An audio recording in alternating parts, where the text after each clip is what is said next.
Good evening and welcome to Poetry Vespers, sponsored by First UU Church of Detroit and offered on Zoom the fourth Thursday of each month at 7 o'clock p.m. Eastern Standard Time. Be sure to mark your calendars for next month's Vespers. On May 25th, Vespers will sponsor Ruby Anita Jones, who will present the Ron Allen Project. This month's guest is Nancy Owen Nelson, who will read poetry with a focus on her recently published book, 5 Points South, Poems from an Alabama Pilgrimage. The poems are based on a road trip made with her late husband, Roger Ziegler, in May of 2019. Nancy Owen Nelson's poems have been published in the South Dakota Review, Graffiti Rag, What Wildness Is This Women Write About the Southwest, The MacGuffin, A Cloud of Possibility, Oberon, and This That Lit Online Journal. Her publications include her memoirs, Searching for Nanny B in 2015, and Divine Aphasia, A Woman's Search for Her Father in 2021. Her poetry chapbook, My Heart Wears No Colors, 2018, and Portals, A Memoir in Verse, 2019. In 2019, her poem Africa Town was awarded second place for free verse in the Alabama Writers Conclave competition, and she is currently the coordinator of the UU Detroit Poetry Vespers, as we all know. Her books, including signed copies, can be purchased by visiting her website, nancyowennelson.com. I will post that in the chat so that you can link to it. Next month, Nancy is going to be relocating to Florence, Alabama. There will be time after her reading to ask questions, and you're invited to post questions in the chat as she reads. Welcome, Nancy. It's interesting to be on the other end of this. And I must say that those who've already appeared probably have felt maybe a little bit of the stomach crunch that I'm feeling now, but I thank you also very much for being here and sending out love and appreciation to you. My first poem is a kind of preface. It's called My Dixie. Summers we went back driving those blue highways through little towns and big cities. Diesel fumes blasted in our faces as we sweated and waited, hoped to get home to Mama and Papa Steve Nelson. Along a bumpy road, pungent smell of manure wafted through open windows. Cicadas chirped as we crossed the state line, Tennessee into Alabama, almost there. Who was I? And who were they, my Alabama kin? What had they seen and done before my time? I remember big Sunday lunches, fried chicken, potatoes, corn, greens, cornbread, pies, cakes, iced tea, chattering and laughter on the front porch. While my cousin and I played on the lawn, we were little girls. What lurked beneath it all? What was there when my father walked out of a steward's meeting, refusing to turn away Negroes from church? Or when I rushed out of Sunday school class after the teacher said, if Kennedy is going to be elected, the Pope will run the country? What was there when Hugo Black, a family friend, dropped by the Nelson house because he loved Mama Steve's biscuits? Or later, when a Supreme Court justice, he renounced his Klan membership to become an advocate for civil rights, despite his region and upbringing. Or when my father cried because a Black woman and her baby could not sit with us on a bus, had to eat outside, use a privy instead of a white bathroom. Everywhere we went, we ain't forgetting bumper stickers and colored-only bathrooms. The middle name my step-grandmother bore, Dixie, carried the name of a cause that ran through the veins of my ancestors. And there was a preacher, a man of God, quote, who loved George Wallace, told me as we drove through the Tennessee mountains to a Christian camp, those Black people are inferior to whites. I was born into Dixie of blood, but not of the same soul that drove the hate around me. I was not born to a man who carried a 45 or beat a Black man for stealing a couple of dollars. Instead, I was born to a man who cried when a Black woman was shunned, who refused unjust advice from holy men to keep those kinds of folks out of church, who had his wife send black-eyed peas with greens to him in New Guinea. He just wanted to eat plain, down-home food with his friends.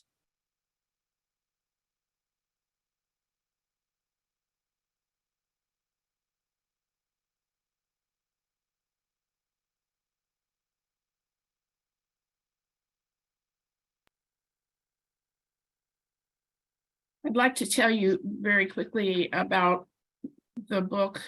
Some of you have it already, but you will find in it this roadmap, starting down with Africa Town at the very bottom, Fairhope up through to Montgomery, Auburn, Birmingham, and then through North Alabama. This was a trip that Roger and I planned after I read the book Barracoon. It's hard to believe that it was only 2019 and he has left us and so much has happened in that period of time, but this trip had a tremendous impact on me. And I would say too that the book is shaped as a day trip book with interspersed poems from my memory. And it's, I hope for the readers, somewhat progressive in terms of understanding why I'm moving back. So that's the map.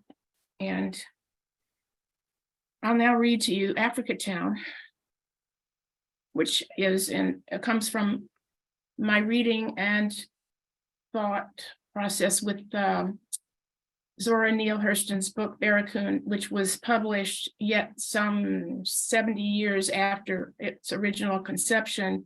The interesting thing about this related to what I'm reading is that the editors at the time told her they did not want to use Cujo Lewis's original accent, and so she did not publish it, but it came out in 2000, I believe 19, with the original accent. May 14th, Africa Town, Tokosilo, or Cujo Lewis, last Black cargo. Number 1, Cujo, I think of you as we drive west toward Mobile, past Spanish Fort, across the bay.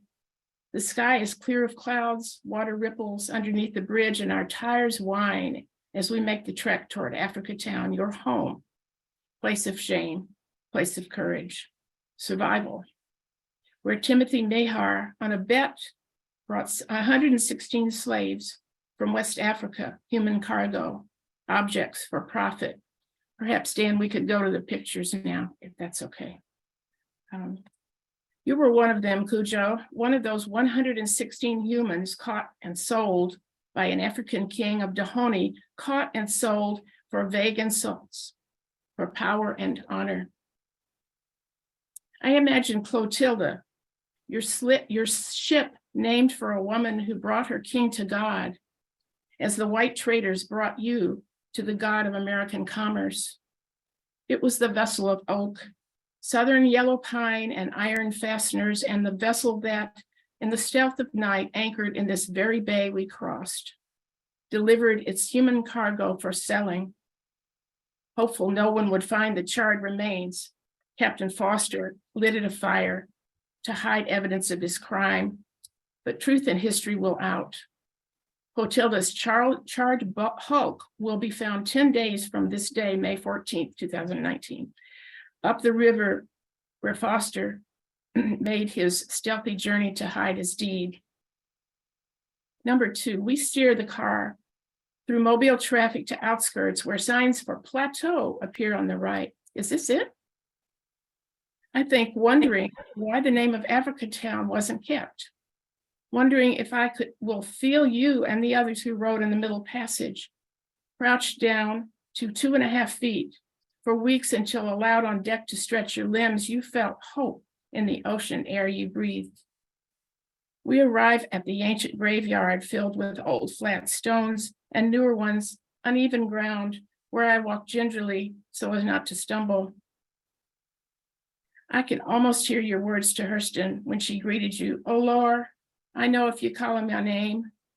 Nobody don't call me my name but from across the water, but you.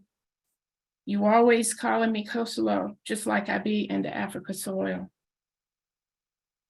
I wander through the graves, looking for your place, but the stones are numerous, the day is hot and muggy, and I'm soul weary, longing to turn back the clock, or at least to imagine you went back home to Africa.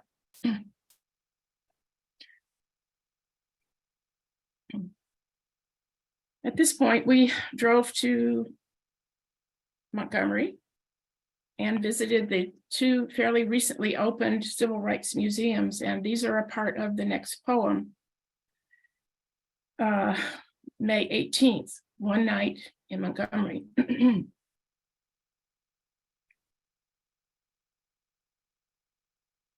In late afternoon, we arrive at the tiny white cottage in a backyard on Frederick's Central Montgomery. It is quaint, tidy, with bath and kitchen attached to the bedroom. How sweet that the host is named Delta. The cottage affords its respite from hours of museum exhibits, bombed churches in Birmingham, police dogs ripping flesh, videos of Wallace shouting segregation yesterday, segregation today, and segregation forever. As he wiped his sweating brow under television lights, clenched his fist like a little toy he found under the Christmas tree, never to let loose of until the truth was revealed to him in his deathbed, the reality of what he had done.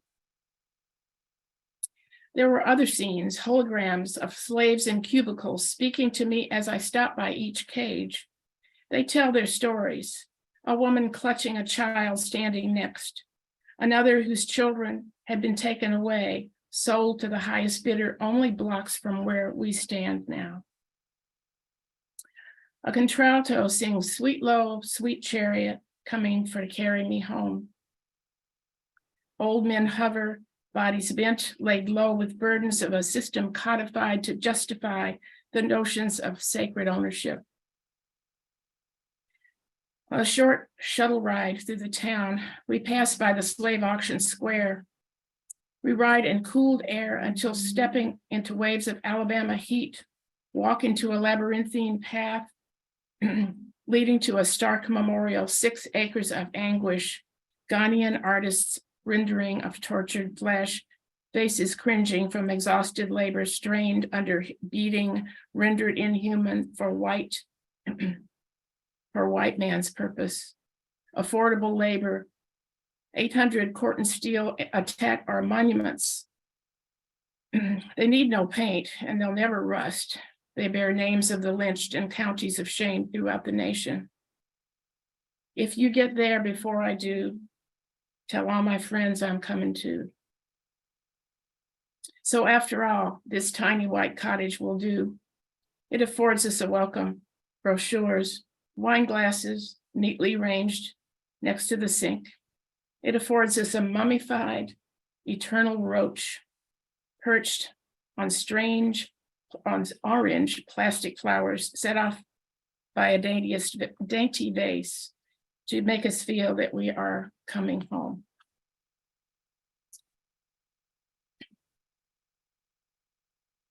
The next one, by the way, I grouped these to face the difficult history. That was basically my intent for presenting these. These are not necessarily the ways in which they're done in the book, because then I begin to intermingle memory with them. So this next poem jumps toward near the end of the trip, but it focuses on my addressing my own familial connection to the Confederacy. And it's called Decoration Day. If you know the South, you know that on the Memorial weekend, families take flowers and so forth to the gravestones, and they have a picnic. And in this case, we were just visiting, and my father's American military flag was there, and I put flowers on the grave, and then we go to my ancestral, and this is what we found.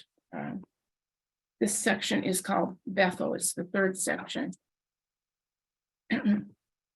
Highway 36 ambles east and north toward Lacey Spring. Then US 231 jogs sharp north, peaks and turns back south to glide toward New Hope. These roads are becoming familiar now.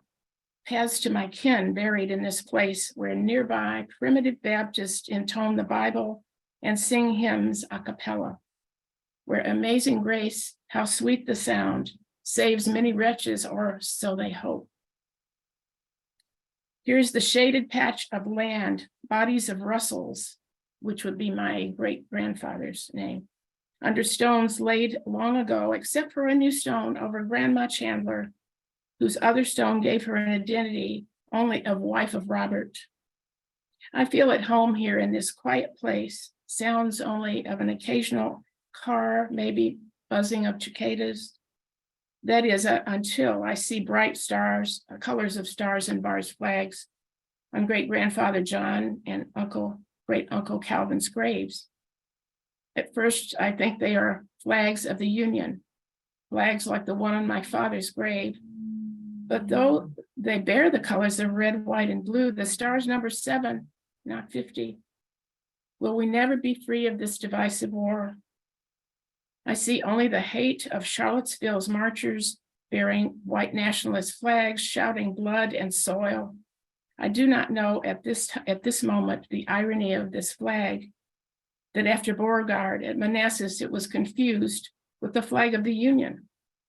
I do not know that if whoever put down this flag with its 7 stars of the first Confederates would ask me, actually, where else in this country can we have these symbols of our cause? After all, we won't fly it over this cemetery. We just won't.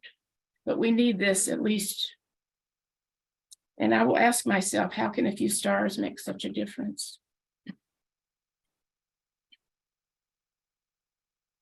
The next one is my great-grandmother speaking of the son Calvin, whom she lost. And by my best imagination, I have her voice. I created it. It's been kind of fun to do that.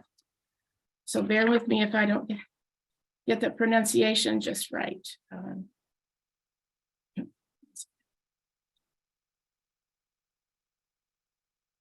Her name was Minzie May Russell. Talks on the 11th Regiment, Tennessee Cavalry. I didn't want him to go.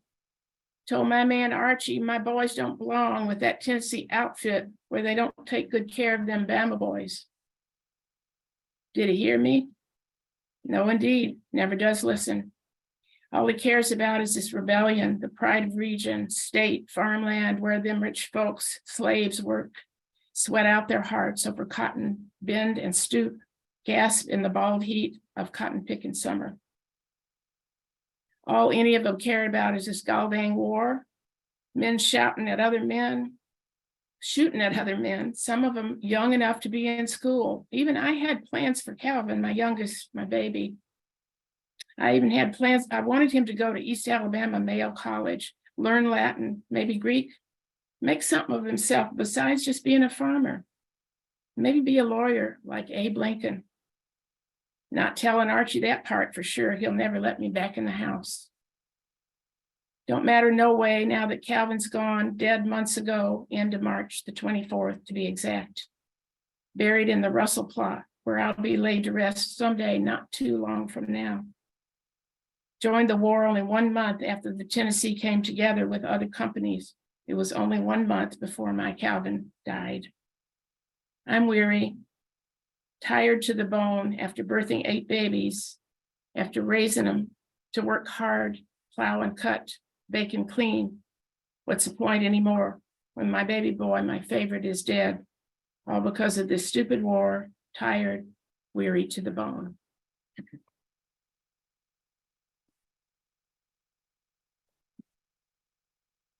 I begin now by revisiting my past, and I'm not sure if Dr. Calvin is here, but even if he isn't, I will say I dedicate this to him because he loved it so much. He put part of his blurb, he quoted part of it in his blurb. And I'm very proud, by the way, of all of the blurbs, including Mr. Harry Moore. This is pulling dandelions, 1950s. It's just an uncultivated flower, said Wes, a black man who worked for my family for decades. I remember him as he pulled dandelions in the backyard, sweated through his cotton shirt in the boiling Alabama summer. How his skin glistened, how to me at 8 years old, his smell was sweet. A time before I was born, I'm told he helped carry my mother's 400-pound piano up 3, or was it 4 flights of stairs in the Birmingham apartment. Sometimes seemed like he was always working, always sweating. On those hot days, he drank from a jelly jar, not a regular glass, of course, outside near the back porch. He tipped his hat, his sweat-stained hat, to my mother's, aunts, my dad. I remember his loyalty, his deference, his silence while he worked, never telling anybody what he thought. He didn't dare, except about dandelions.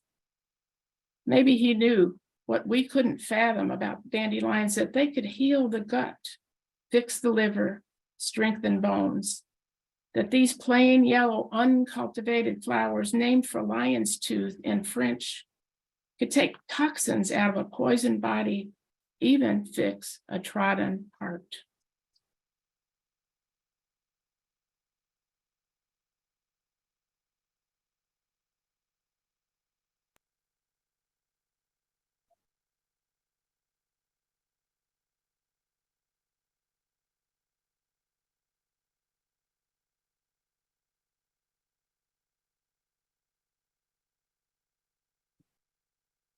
Next song is about a little boy who gets fed up with what he's doing and just wishes he could get away from it and really can't. It's called Leave On.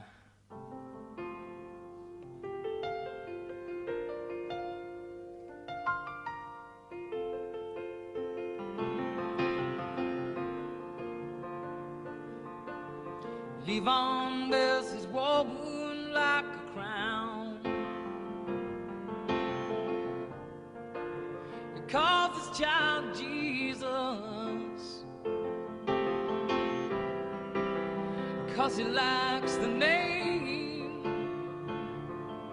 and he sends him to the finest school in town. Leave on likes his money. He makes a lot, they say. Spends his days counting in the garage by the motorway.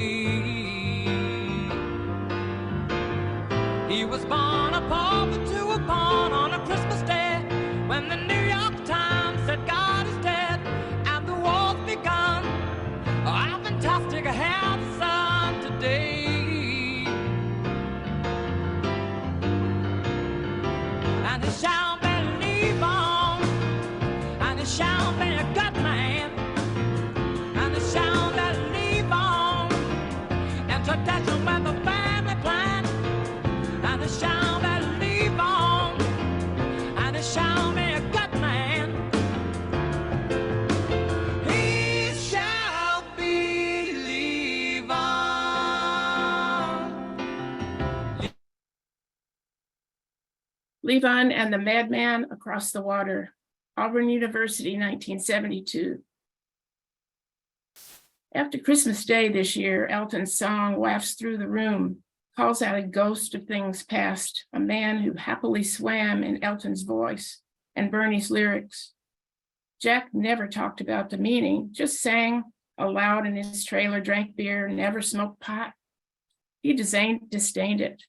disdained God too, despite Levon's birth on a Holy Sun's day, and despite that he would be a good man, that is, Levon, not Jack, who flew helicopters in Nam and saw the Vietnam fall beneath whirling blades, blowing them away. And when he was done with me, that Jack, that is, he was indeed done with me, done with a slim woman in hot pants who danced on a bar stage, her polyester-clad hips moving to rhythms of honky cat. I was but a tiny dancer on the stage of his life, back to his wife, his young son, back to another lover. No more busy days between sheets of linen, no more hold me closer, tiny dancer. And I was gone from a madman. His wiry frame, his darting eyes haunted me through nights of clubbing, days in the Rodin Museum, or on boat rides on the Seine with golden boys. 5 years later, Jack was gone. A crash near Atlanta, no seatbelt, body through windshield. He must not have counted the headlights on the highway.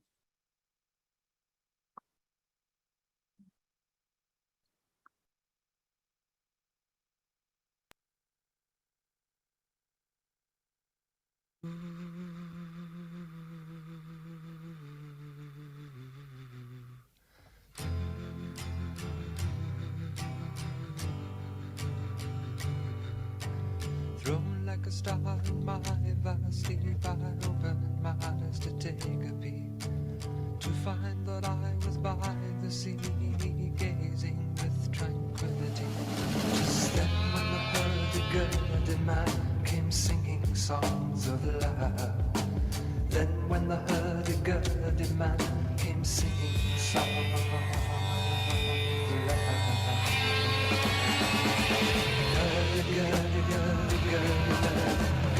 Hurdy-gurdy sad.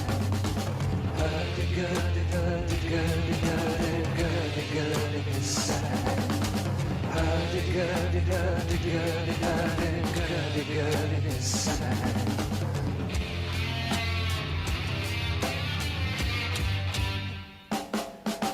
Histories of ages past, unenlightened shadows cast down through all eternity, the crying of humanity. 'Tis then when the hurdy-gurdy man comes singing songs of love. Then when the hurdy-gurdy man comes singing songs of love. Hurdy-gurdy, hurdy-gurdy, hurdy-gurdy, sad.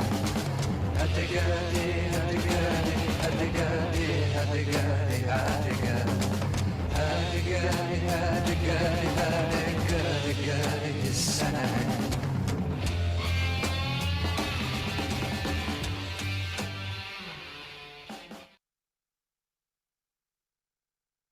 At this point, we've gone from Auburn to Birmingham, where I am headed toward a reading with some Alabama poets.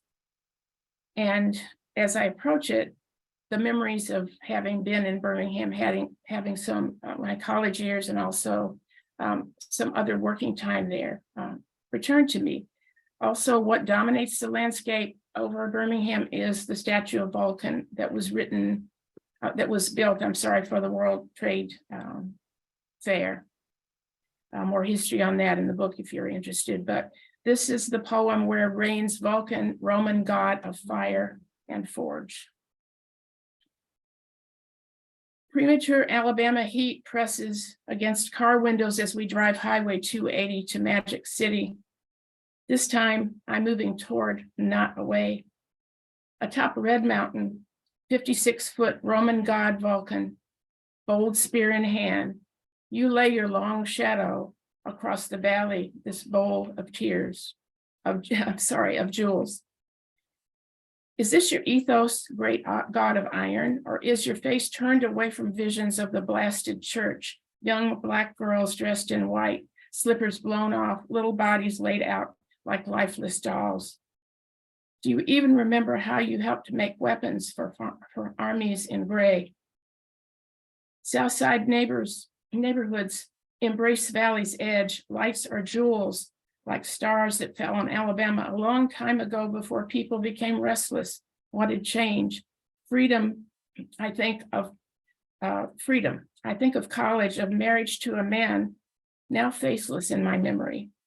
I recall nights driving through streets that dipped to 45-degree angles, Donovan crooning, hurdy-gurdy man, histories of ages past, enlightened shadows cast. We drink wine in unrinsed glasses with dead moths in the bottom. And a friend told of her lover's crying orgasm, and I of my own stolen moments, secrets of the night. Those days, Vulcan Iron Man, are gone, and I return this time to speak about dark deeds through eternity, the crying of humanity that rooted you, Vulcan Iron Man, in this tarnished place, a city I love. Will I be heard?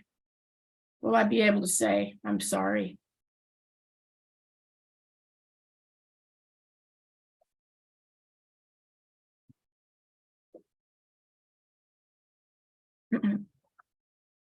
As it turns out, it was a difficult reading for reasons that I won't say here, but I'm glad it happened because I was inspired to write this poem and much of the rest of the book. So this is the next day ode to Desert Island Supply Company, Birmingham, Alabama. This is a place where we read.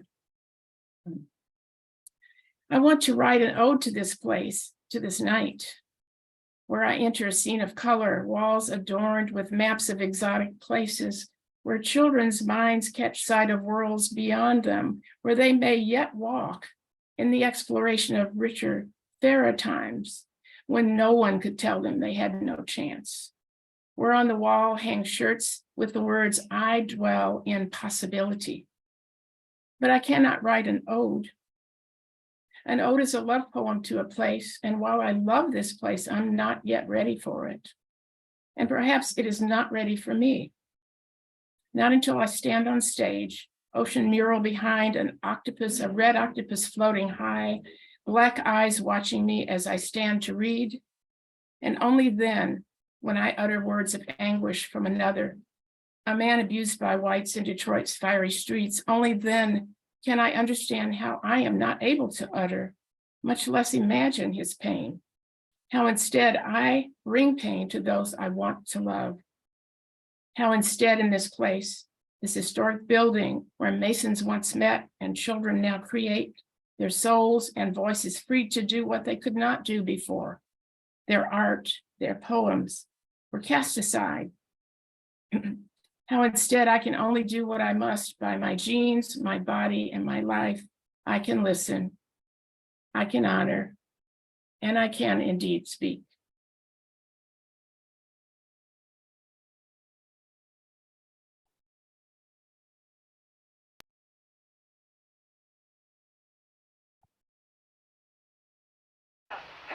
Hannah, where are you? Here, Grandfather. Right here. It's finished. Quick, before I forget it, pencil and paper. Hurry, please.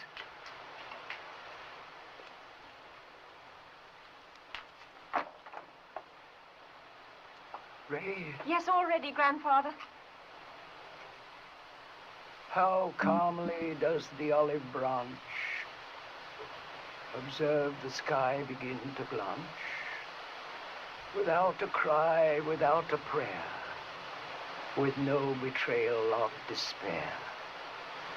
Sometime, while night obscures the tree, the zenith of its life will be gone past forever.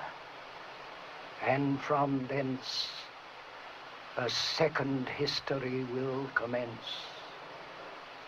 A chronicle no longer gold, a bargaining with mist and mold, and finally the broken stem, the plummeting to earth, and then an intercourse not well designed for beings of a golden kind, whose native green must arch above the earth's obscene, corrupting love. And still the ripe fruit and the branch observe the sky begin to blanch. without a cry, without a prayer, with no betrayal of despair. Oh, courage! Could you not as well select a second place to dwell, not only in that golden tree, but in the frightened heart of me? Have you got that, Hannah? Yes, Grandfather. All of it? Every word. And it's finished? Yes. Finally finished? Yes, finally finished. And it's good. Beautiful. Is it good? Beautiful, Grandfather. Oh, Grandfather, I'm so happy for you. Thank you for writing such a lovely poem. It's worth the long wait. Can you sleep a little now? I'll fetch your shawl. I'd like to pray now.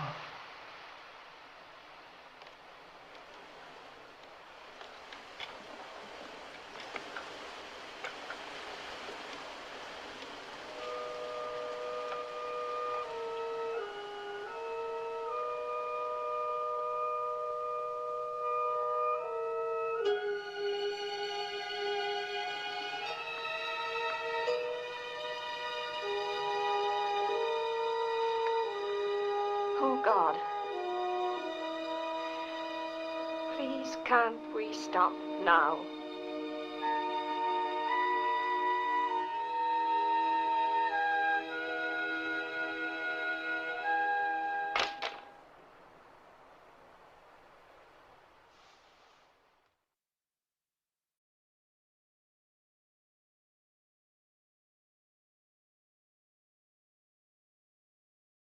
May 24th.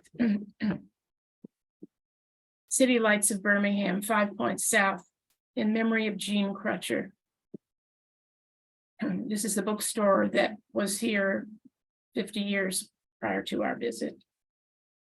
With my young husband, I watched the film about an iguana, a defrocked priest, 2 wise women, and a foolish girl in Mexico.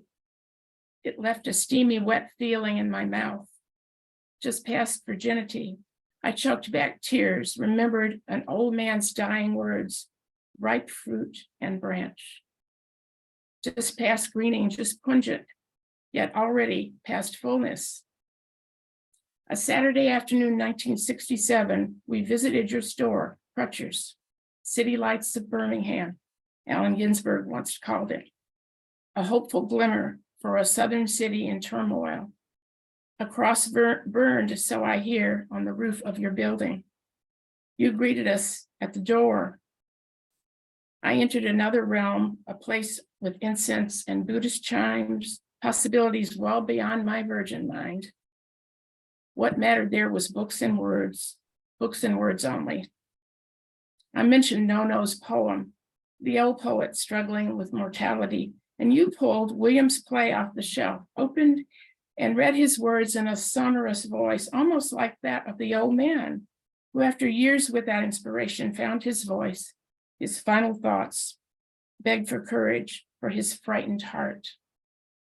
You did not stop talking that day, told of a party the night before, of the sugar cube someone had put in your drink, of the aftermath for you of confusion and of glory. And I, still virgin at heart, left grasping a book, a memory of your voice intoning about broken stem, the plummeting to earth's obscene, corrupting love. Changed by the poem, by the resonance of your voice, by the new world I'd tasted, sharp and sweet. Your store closed in 1974 after the money ran out and the magic too. Did you find, like the maddened priest, like the wild iguana, a freedom from demons that had plagued you for all those years? I hope so. When last I saw you in the late 1970s, you drove me in a cab, delivered me someplace I do not remember.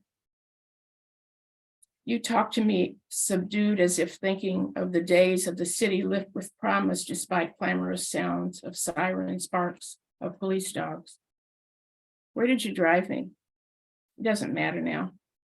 What matters is your voice.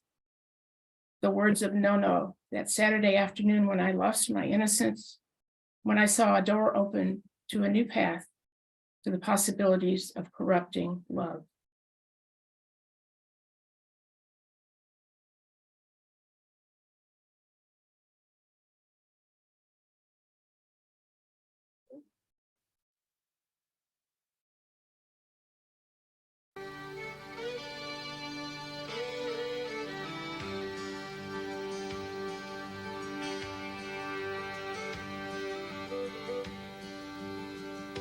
I can hear the distant rumbling from the unrest in your heart.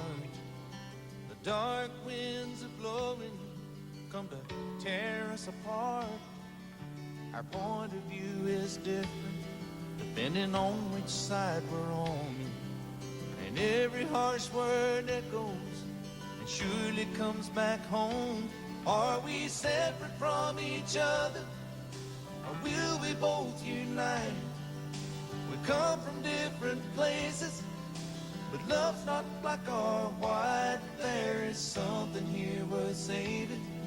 If we reach across in time, we're living on a Mason-Dixon line. Final days north toward the Mason-Dixon line. Where is this mysterious line between South and North, between slave owners and free men? I think about it as we drive north through blue hills of Tennessee and Kentucky, winding up I-65 to 71, then 75 through Ohio toward Detroit. No signs announce this enigmatic line. Unlike the Maginot, it's invisible, like the line between the life and whatever happens after dying. Yes, invisible, but somehow potent, marked by a 50-year war between Maryland and Pennsylvania, a century before the war between the states. Time enough to let differences settle into hard clay that bakes in the sun, a distorted pot with jagged edges and uneven rims, cast in an oven of rage, not shaped by turning and loving, determined hands. We pass through the mountains north of Louisville, roundabout LaGrange, on the road that dips deep into Kentucky earth to rise so quick the ears pop. Here I'm embraced by lush green mountains on either side. The only radio signal spins out a country song by Dan Seals, one I've never heard before, about the Mason-Dixon line. Our point of view is different depending on which side we're on, and every harsh word echoes and surely comes back home. No harsh words echo from me now. Instead, I remember years of driving south, then back north on this highway, sometimes alone, sometimes with my boy or another loved one. Always knowing I'd return to Alabama, that when I arrived, I would know that sweet air, those loving faces warmed by tradition, by hospitality, that I would walk among graves of my Alabama kin, and that I would be home.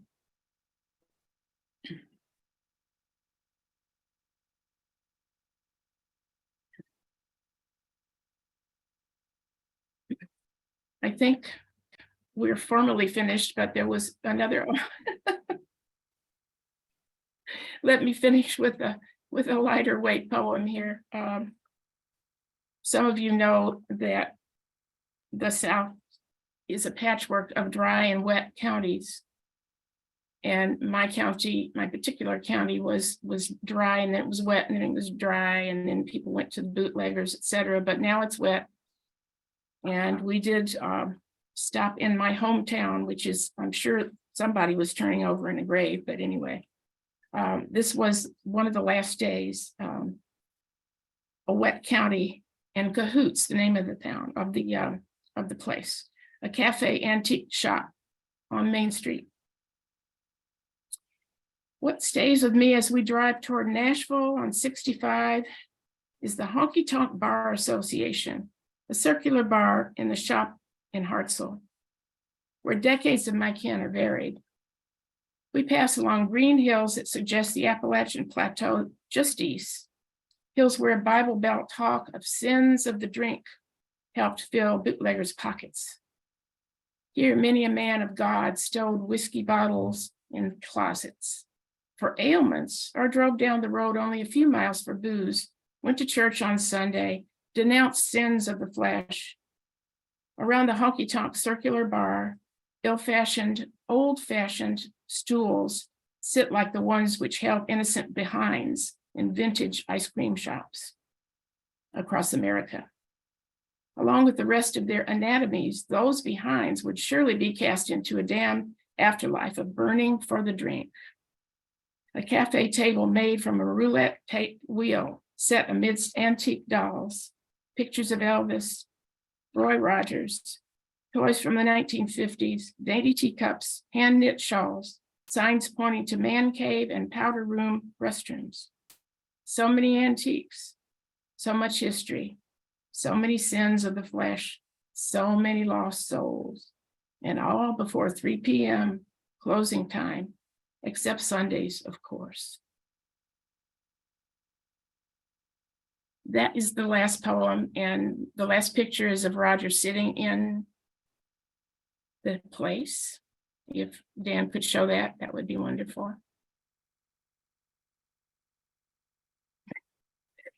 You can see behind all of the hodgepodge of signs and everything. So thank you so much for your attention.